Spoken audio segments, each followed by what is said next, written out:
Hi, everybody. I'm John Kraska, Executive Director for Every Library and the Every Library Institute. It is Valentine's Day, 2025. It is the end of a very long Library Lovers Week. We have one more session later on this evening with some wonderful authors, but right now we're going to hang out and we're going to talk about writing. We're going to talk about libraries. We're also going to talk about an organization called Authors Against Book Bans, which is really focused on not only the love of libraries and the joy of writing and the culture of reading, but about making sure that this censorship problem in America, this book ban problem in America, is addressed. Every Library, your host, that's me. Hi, I'm John. I'm your executive director for the organization. We spend a lot of time as the National Political Action Committee for Libraries working on a couple things. One is opposing censorship and discrimination. We run a program called Fight for the First. We are in coalition with groups like Authors Against Book Bans, PEN America, the National Coalition Against Censorship. There's a lot of folks out there who are trying to fight the good fight to make sure that our rights, not only to read, but to write, are preserved. We also do a lot of work pro bono for free with libraries, both public libraries, school library, and academic library around the country to make sure they've got the funding they need to do the jobs that they're supposed to do. Part of our work is donor supported here at Every Library. If you've been watching any of the Library Lovers Week events this week, you know that I'm shilling stickers right now. A donation of as little as $3 helps us move our mission forward with your support. So when we put them up on the screen, you can make your choice. You go to libraryloversweek.org, make a donation, and we will work on censorship, discrimination, the big issues of our day. In the meantime, though, the biggest issue of our day is what's the headline besides censorship and discrimination? I think it's the joy of reading. I think it's the joy of the culture of writing. I want to bring in three wonderful authors and have a little chat. I want to do some one-on-one talking, as well as come together to talk about the censorship, the book bans, and also the role of libraries. I mean, it is Library Lovers Week. We got to talk about the role of libraries in our lives. So let me make some introductions, and then we'll peel off and do some individual chats, and then we'll come back and have a big chat. So Naima Simone is a USA Today bestselling romance author known for her sizzling love stories and richly drawn characters. Her latest steamy book, Church Girl, explores love, identity, and second chances in a fresh, heartfelt romance. Samantha Clark, award-winning author of middle grade and chapter books, including the enchanting Gemstone Dragons series. Clark's stories inspire young readers with themes of magic, teamwork, and resilience. And then Angelina Lopez, acclaimed romance author, celebrated for her bold heroines and steamy tales. Her newest release, Give It To Me, is a collection of romantic short stories spotlighting women who embrace their desires unapologetically. I have some blushing to do as we move forward through today's Library Lovers Day, or Library Lovers Week, Valentine's Day event. I'm going to take, though, Samantha and Angelina. I'm going to put you in the green room, all right? No offense. And then Naima, I'm going to look forward to our little discussion here, too, if it's all right. So, okay, so blushing, that's me. I'm going to try not to make you blush too. No, you're good. You're good. Okay, so just, in case anybody's not watching the video, I got a straight white guy in his early middle ages here. I mean, early middle ages, okay? But the thing about this book that caught my eye first, okay, this is Church Girl, is that I grew up in the church too. All right, I'm a PK. Yeah. What you're talking about in this book, okay, it's love, it's identity, it's second chances. Right. I mean, is this your story, or is this a story that you just love to tell? It is not my story. Okay, just check it in. No, but I am a pastor's kid, and I'm also my grandfather's a pastor too, so I'm like second generation. Mm-hmm. So I do draw on a little of my experience, but no, not my story. Thank goodness. The word sizzling is in the copy. You read the back cover, and it's got sizzling on there too. But it's not salacious. It's a good story about people having adult relationships, right, who are looking to explore their own lives. I mean, right. What's that secret sauce that's necessary to write romance like this? I love to write relationships, like characters who are people like you and I. They're relatable, and for me, I love writing open door romances because sex is a way for people to communicate. For me, sex is healing. It's a way when people can't express what they say in words. They can through their bodies, through touch, through, it's especially when if somebody is they faced trauma before, in a way, it's a way for them to bridge that trauma. If it's a hindrance, it's a way for them to overcome and to find healing and to find connection, and also they're happily ever after. So that's, to me, that, like, here in Church Girl, that was a part of their relationship, So especially for Leah. can you tell us a little bit more about the book and the story arc? Absolutely. Aaliyah is a pastor's kid. And in the beginning of the book, she is it opens with her being a runaway bride. It is literally the day of her wedding.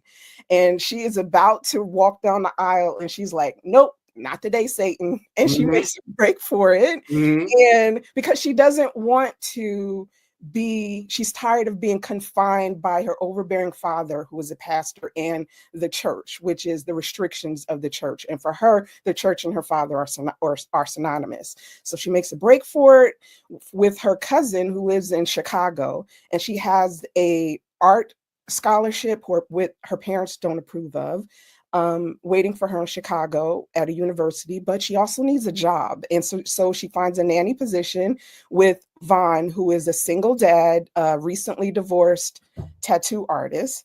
And through their relationship, it's rocky at first, but through their relationship, she finds her independence, she claims her sexuality and her voice, and of course, her happily ever after. Yeah, the happily ever after part of it, the second chance romance, as it were, Yes. Yeah.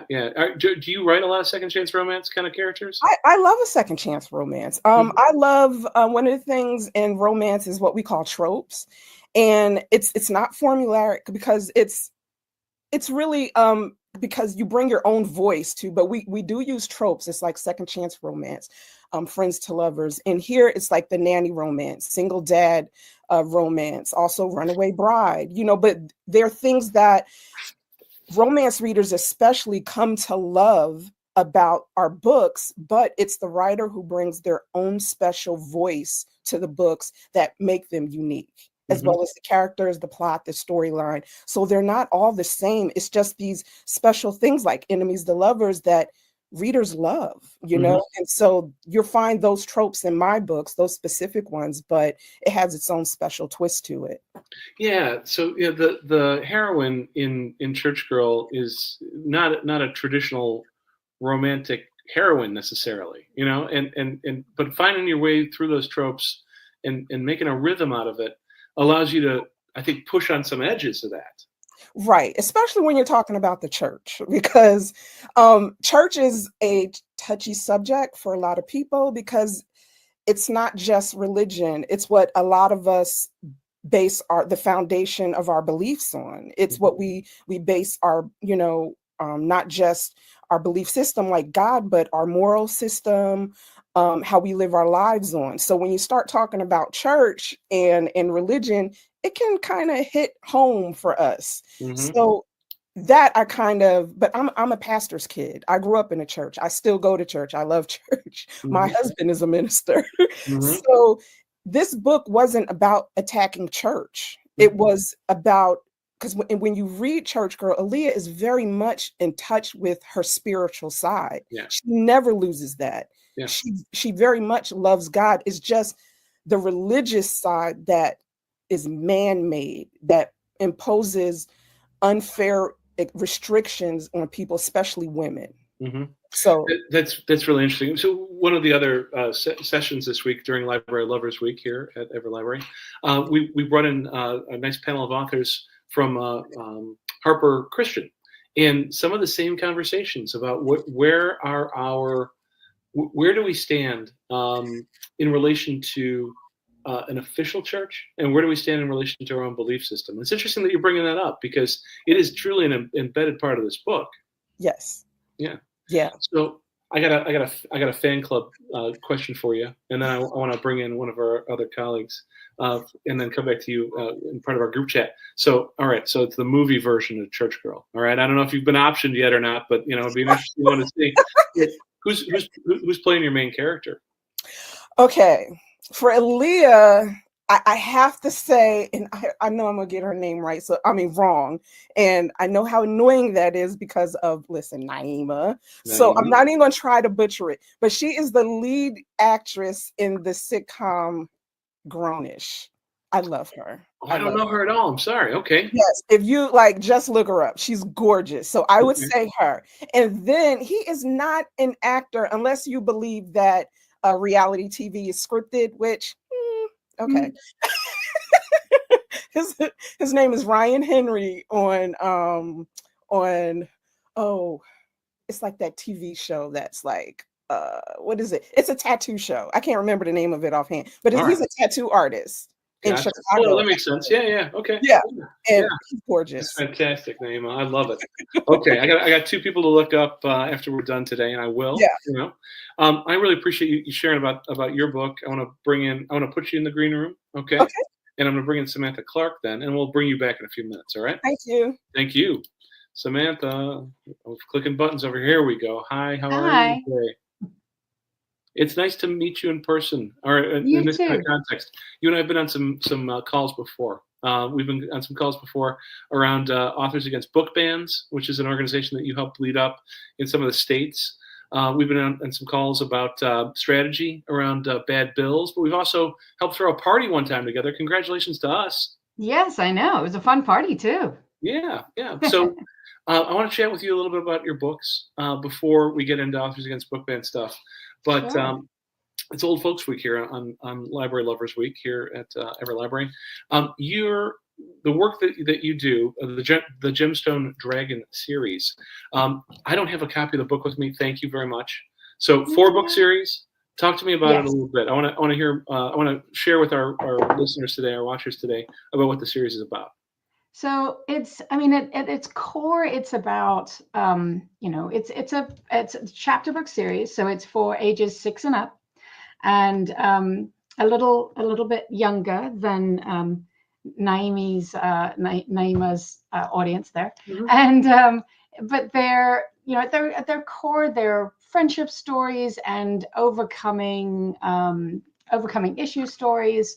Each of the dragons has a magical power that is individualized to them, and that magical power plus their own, insecurities or their own kind of flaws kind of get them into some hot water that they have to overcome. So, Ruby has to learn that it's okay to not be perfect, and Opal, her magical power is over invisibility, but she's also really shy, so she likes being visible. But she learns that it's okay to be seen, kind of that kind of thing. And they're all, each book is about one particular dragon, but they all star in the books. The whole, and there's other dragons that haven't had their own individual book yet. So they're also friendships and It's interesting. The questions of identity, the questions of belonging that you bring up in these books. I mean, I think that there's a very powerful self-actualization conversation that needs to be had, and it's interesting because when you're looking at adult romance, there's self-actualization conversations. When you're looking at middle grade readers and they're trying to figure out who they are, I don't know a book that isn't about trying to figure out who you are. I think that's a question that we're always asking ourselves, I mean, as a writer, these 4 are my most recent books, but I have my other books over here. I've got 7 books out now, and every single one of them, that question of belonging is in every single one. Even if I'm trying not to put it in, it sneaks in there anyway, because it's something that, is kind of important to me. I kind of grew up all over the world and I was moving around a lot. So I've always had that kind of, outsider, insider, questioning within myself. And I, grew up a very, very shy kid. As a kid, I would never be able to chat with you right now. I'd have to really, and I still kind of have to work up with it. But, and we're going to talk about book banning later on, but I learned how to be able to kind of get over that shyness through a book, through a Sweet Valley High. Sweet Valley High. Sweet Valley High. Yeah. One of the twins, there was in one of the books, she had this tool that she used to help her gain more confidence. Mhm. And I started using that book when I learned about it, when I read about it as a kid. I started using that, and I still use it today. Mhm. Still use it today. That's fantastic. Yeah. I mean, so in this Gemstone Dragon series, it's adventure, it's teamwork, it's magic. I mean, I was a shy kid. I was a Yeah. shy kid, and now I'm just pretending I'm Seth Meyers. I was a shy That kid. was good. No, really, but the magical side of things, and this is really nerdy. Let me just see if I can run this past Go you. for it. Go for it. I'm So really nerdy about this. every magic spell needs a somatic component. You have to do something. You have a wand or whatever. Okay. Right. There's an object of some sort. There's like a potion or whatever, and then you have Yeah. to say something out loud. Yeah. Yeah. Yeah. I mean, there's something that's transformational about having to give yourself a voice in that magical kind of context. Right, exactly. And they also, a lot of it, especially I think nowadays, a lot of that magic also comes from the heart in a lot of stories. I just rewatched Stranger Things for a book that I'm working on now, and it's great to watch a show like Stranger Things as research, but like those powers come from who you are and your experiences and your feelings. Mhm. And that's a big part of magic nowadays too. When you read fantasy books, that's a big part of it as well. Yeah. Now, the other books that you've written are for older readers. I mean, is there a big difference between writing middle grade and older reader? Some of them are adult titles, right? No, all of my published Why? books are for kids. So for either this chapter book series and my other Mhm. books are all middle grade. So they're like That's 8 right. and up. Forgive me. I Yep. do have one adult a short story published in a Castle Media anthology, which I have just back there. It was a femme fatale anthology, which was fantastic because it's femme fatale, but every author was a woman and the editor was a woman, Mhm. and it was a fantastic opportunity to get to write that short story for that anthology as well. I had a blast. Oh, that's really cool. That is, and I'm sure that when we have a little chance to chat with some crosstalk here, Angelina, as a short story writer, also, I'm interested in having you chat with each other about that. Yeah, So I don't have a movie, character because you've got dragons, but there would be the voiceovers. Like who do you hear that might be one of the voiceovers or the character actors, as it were? that's a really good question. That's a really good question. I think for I kind of do voices when I'm doing read alouds to kids. I just on Wednesday or a couple weeks ago, I just did World Read Aloud Day a couple Wednesdays ago, and it was fun to do those kind of voices. But I don't know. I would think that Opal's voice would be kind of high pitched. Okay. I think, yeah. I know I put you on the spot here. Don't worry. I know I can't think of an actress's name, and I'm usually pretty good at this, but their voices, that's a hard one. It'll come to you in the next 24 hours when you're brushing your teeth. Just tweet it at every library when you. I will. Yeah, Okay, it'll come to me at like 3 a.m. I'll wake up and go, oh, it's that person. Yes. That's what I'll do. Yeah. Good. Samantha, let me take a moment, put you back in the green room, and bring Angelina forward, if that's all right. Thank you for this. Angelina, hi. Hi, John. How are you today? I'm good. It's been so wonderful to listen to all the other interviews. I know, isn't it? Aren't we lucky to be able to do this? Yeah, very. Yeah. I mentioned to Naima that I'm a blusher, and Yes. Yeah. Yeah, I get it. But I also really appreciate a short story. There's something to be said about the economy of it. Give It to Me is a series of short stories. Though I did find a couple of strands where there were folks who felt like they were either echoes of each other. What's it like putting this together?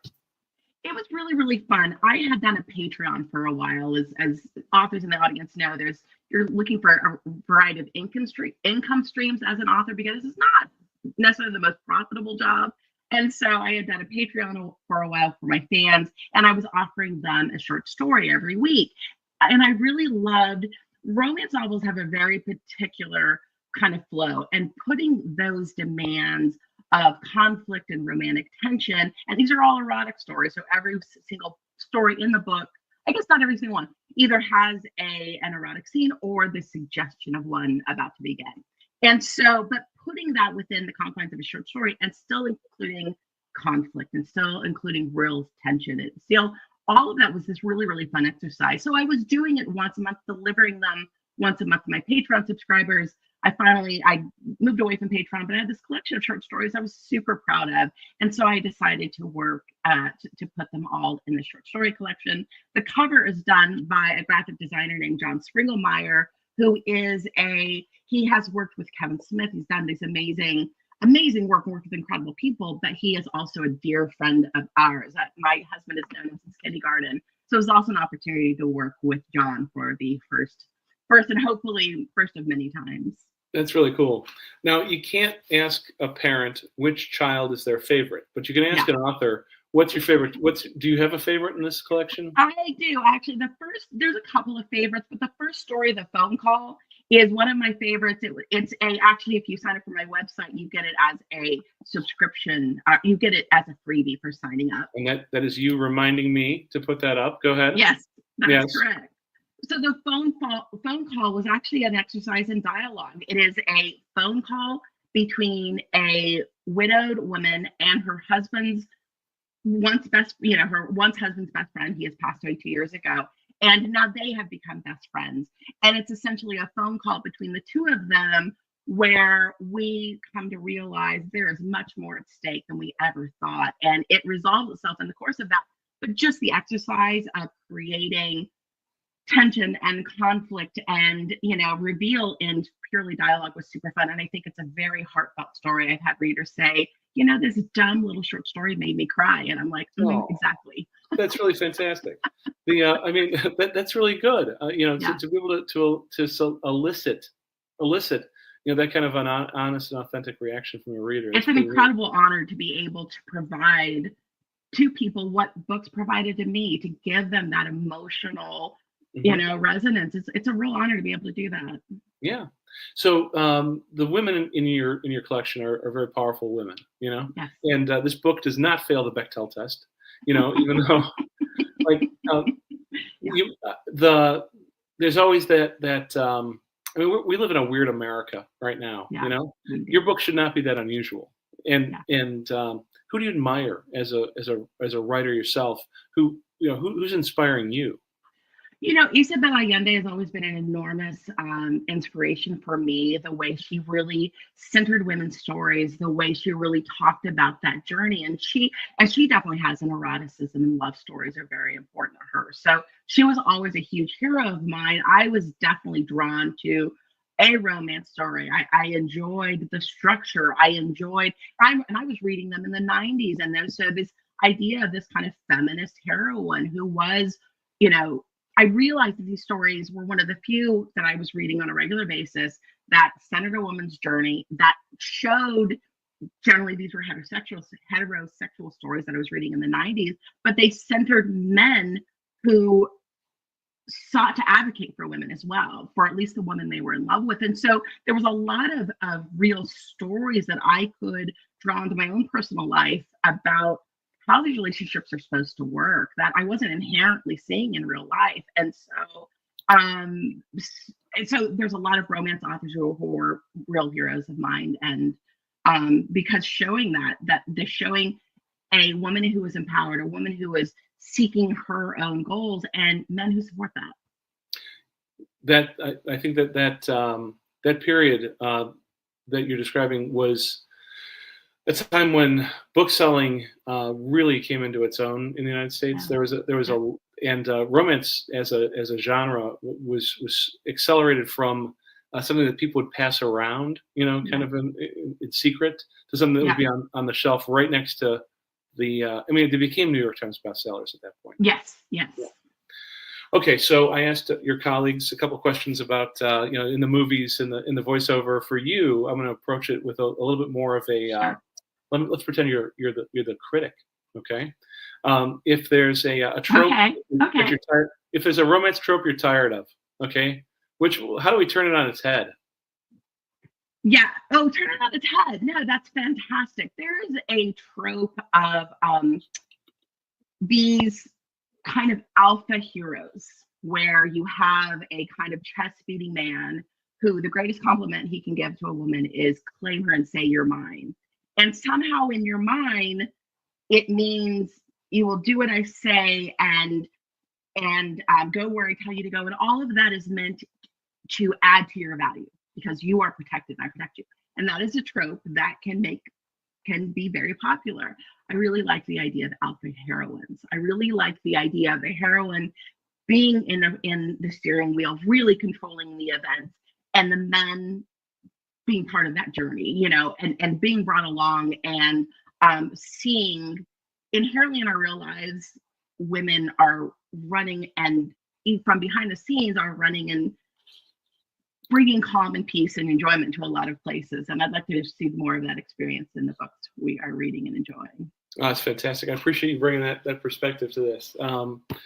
All right, so I'm going to bring your colleagues in from backstage again, except I'm going to put up, while we're doing that, my commercial for Library Lovers Week as a place to donate. And also, I'm going to put up on the screen for just a moment here the stickers, because folks, we are very interested in taking your money and saving libraries. And that's what we do with it here at Every Library. LibraryLoversWeek.org. Grab yourself a sticker, put it on your laptop, put it on your notebook, put it on your, I've been saying this today, put it on your jean jacket because it's the 80s still in my head. You know? All right, team.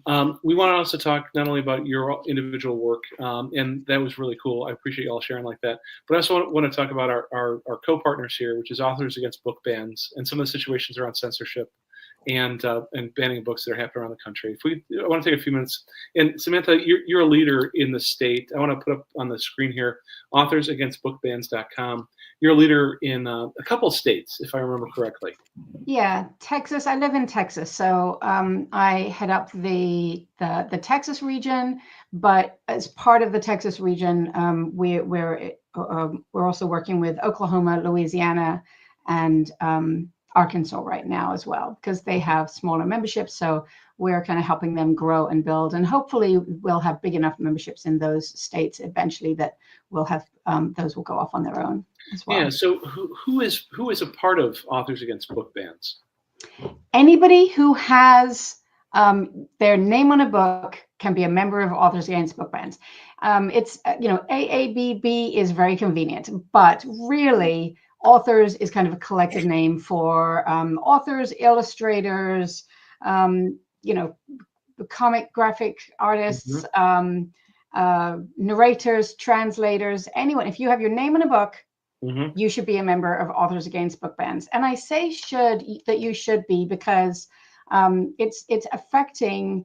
We generally think of book bans happening to children's books mostly, and when I say children's, I'm including young adult in that too. Sure. Like, everything from picture books up to young adult, that's where the majority of book bans are happening. But book bans affect the entire publishing industry.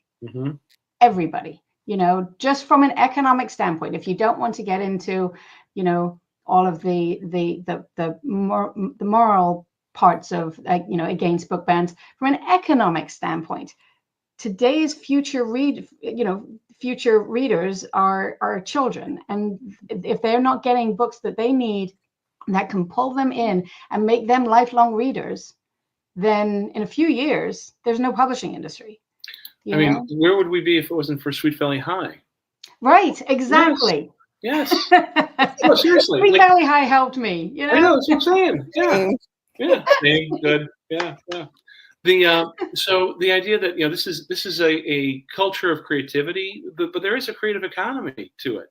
Yes. Libraries are a part of that pipeline that connects authors to readers, and booksellers, of course, that author to reader pipeline. The publisher side, whether it's independent publishing or trade houses or big houses, the big five or whatever, like the pathway to connect with a reader and the impediment to connecting with a reader that is censorship. I mean, it's always a pleasure to partner with AABB on different local campaigns, but I appreciate its mission, vision, and values very much. Yeah. So America's crazy right now. Well, I mean, it is. I think It is. Yes. it's Yes. there's no other way around it. Let me ask Samantha, your two colleagues here, about what is it like in a censorious America to be writing spicy and steamy right now? There was a real, right after the election, there was a real pushback at that romance was supposed to be escapist, and that the authors who were talking about the results of the election, the feelings of the election, were somehow interfering with that space. And what a lot of authors, and especially authors of color, had to say was, I'm political when I walk in the room. My book looks political to you when you see it on a shelf. And for romance, a lot of times the women of color, people of color, writing stories about people of color in love, that hasn't populated the shelves for a very long time, or very well. It hasn't been supported, it hasn't been marketed, it hasn't received the same budget. And so there was a pushback from authors of the color that said, look, the way the world is perceiving us right now is that we are political just when we walk in the room. It is very important for readers to see authors of color and see stories of people of color in love. That's wildly important. And so there is this weird juxtaposition now of wanting to provide this love and escapism and joy that romance books have always, readers have always identified as romance as their happy place, and yet still saying it. We need space for authors of color and people of color in love books. And because you pick one up does not mean it is a contrast to your values, And so it is an interesting time right now. Mm-hmm. Yeah. Naima, what do you think? I think even now we're seeing in certain states where they're starting to push laws, or trying to push laws, where certain material, they're trying to ban it. And by that, I mean anything with what they consider against moral laws. And for us, especially for writers like me and Angelina, that's anything with an open door.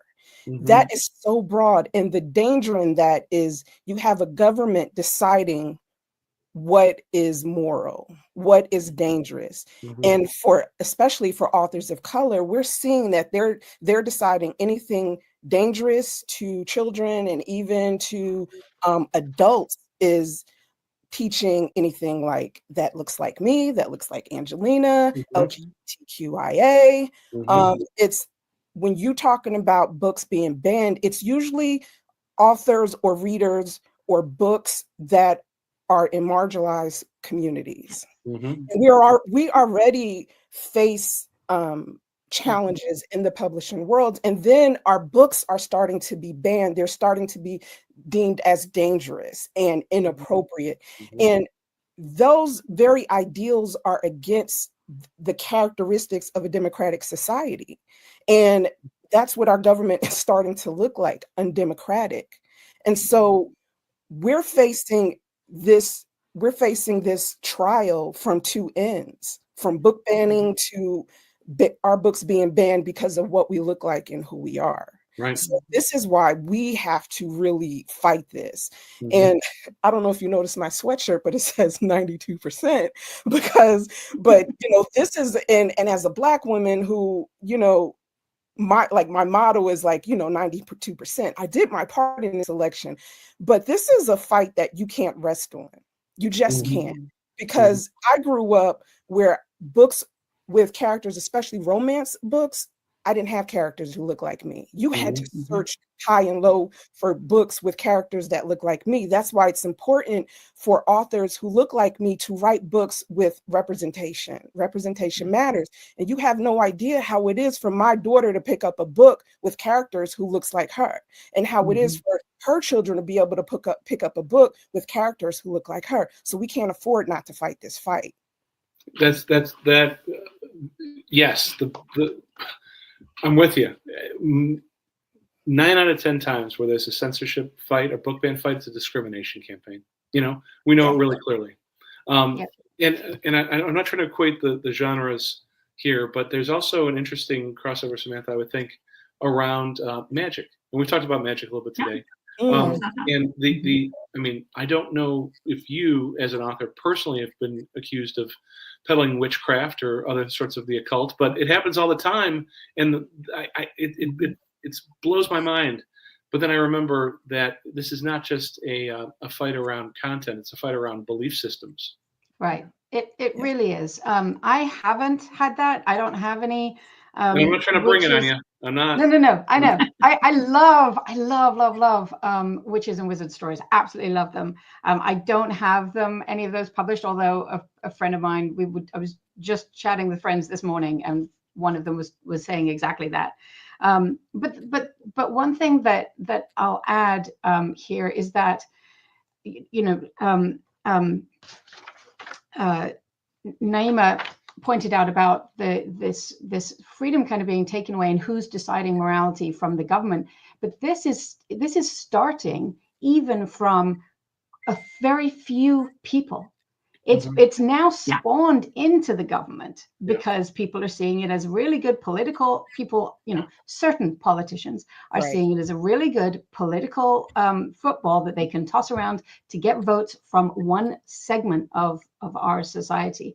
But it started out with people trying to push their beliefs and their morality on everybody else. And we're talking about libraries, having these books in libraries. Now, in school libraries, parents have the options to be able to control the books that their children are reading, and yet that's not good enough for them.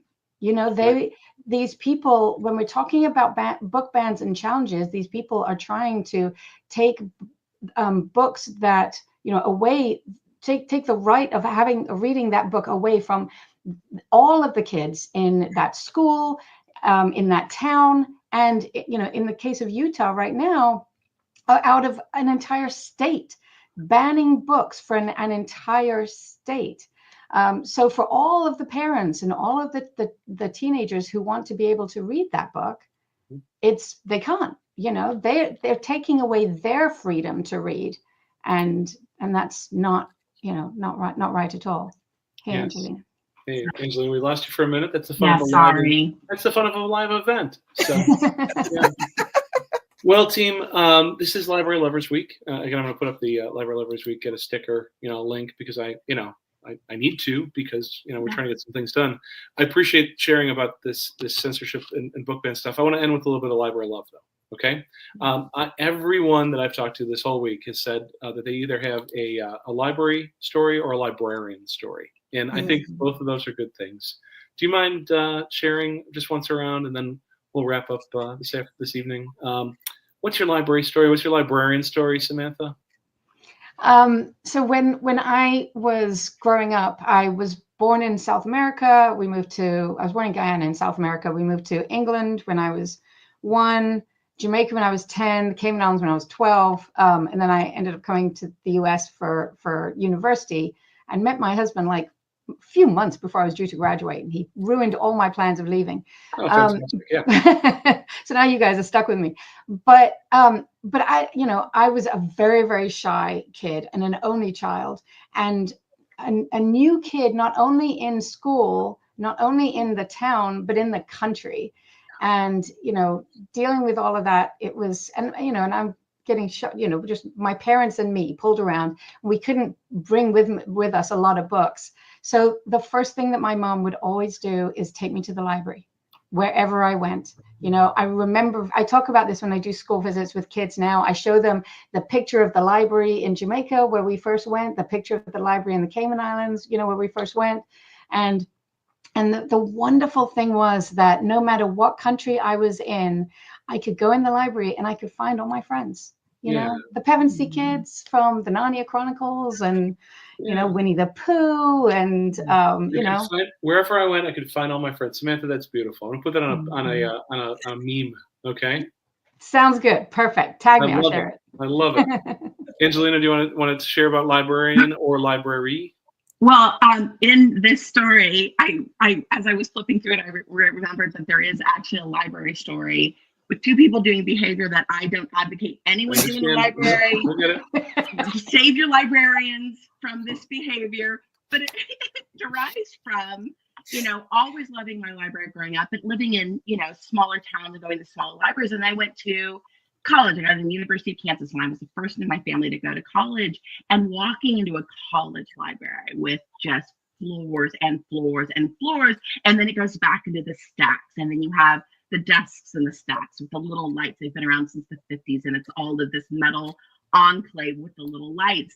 And it was so, I had this image of starting at one end of a shelf and working my way all the way through, and how the access to that level of education and information. So it was all with love that I wrote the sexy story in the library that, again, nobody knew. I don't advocate. It just happened because I love libraries. In this, the fiction became because I loved. Yeah. We'll give you the fiction exemption. That's fantastic. So I love it. So, and then Naima, what librarian, a little bit of both?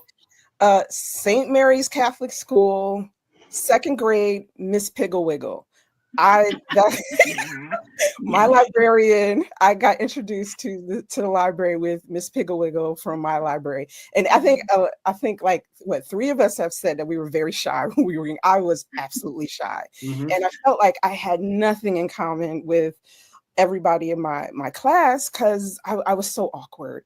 But from Miss Piggle-Wiggle to the Babysitters Club to Sweet Valley High, it's once that like those were put on a shelf, and the librarian introduced me to that book, and then my classmates, especially the girls, to all of those books.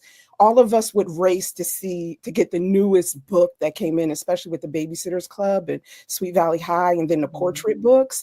And what that taught me is what I now know today, and especially the writing and the reading community, is I felt like I didn't have anything in common with them, but with us all racing to get all of those books, books unite all of us. It'll teach us that we don't have, I thought we didn't have a lot in common, but with those books and the love of reading, we all have a lot in common. Oh, that's a great way to end. You just stuck the landing for us today at this Library Lovers Week Valentine's Day event. I want to thank all 3, but I want to start off with my thanks to Authors Against Book Bans for being our co-host today, and for being a good partner and a real advocate for the big issues. I want to thank you all for being part of Library Lovers Week with us. And again, $3 sticker. It's going to be great fun. Put on your jean jacket. We've got one more this evening, and all of our recordings this week with other great authors and writers and thinkers and doers like these 3 are on Every Library Facebook, Every Library YouTube, and everylibrary.org. I'm going to put up the closing thing. I'm going to end the recording, but I want to ask you to hang out with me for one more second in the green room when we're all done. Okay? Thank you. It's been a real pleasure to be with you all tonight. You too, John. Thank you. Bye. Very good. Bye, everybody. Thanks, team. See you soon.